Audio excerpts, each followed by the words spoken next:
Monique Chezelviel, vous intervenez régulièrement au sein du pôle évolution professionnelle, notamment à travers des simulations d'entretien.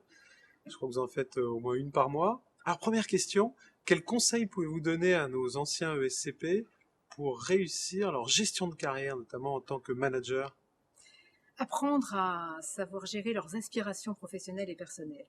D'abord parce qu'il faut décloisonner vie privée et vie professionnelle, tant les deux sont interactifs au cours d'une carrière, et aussi savoir gérer les motivations qui changent avec le temps. Et il faut donc identifier ces changements de motivation, de moteur, et au fil du temps, les respecter pour tendre vers ces motivations et être ainsi dans le fil conducteur de sa carrière, le sens de son parcours professionnel.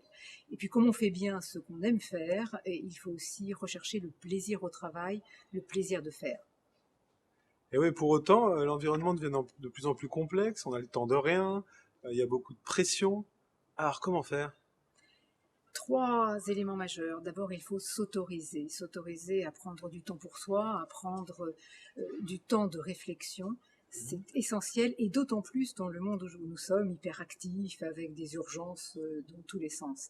Il faut aussi se rappeler qu'on est le gardien de sa propre liberté. On a tous les choix devant nous et même s'il y a des contraintes et s'il y a des risques qu'il faut peser évidemment, mesurer et agir en conséquence, mais il ne faut pas pour autant y renoncer.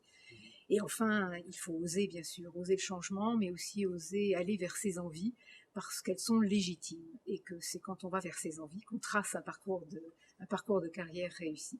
Et je crois qu'on parle beaucoup de savoir dire non ou de savoir gérer son temps. C'est vrai, mais ça n'est pas suffisant. Il faut aussi gérer ses priorités tout en, tout en gérant celle de l'entreprise et en gérant la réussite et les résultats de l'entreprise. Je crois qu'il faut savoir gérer ses ambitions à soi, de soi, l'ambition de soi, plutôt que l'ambition de carrière. Eh ben, merci Monique.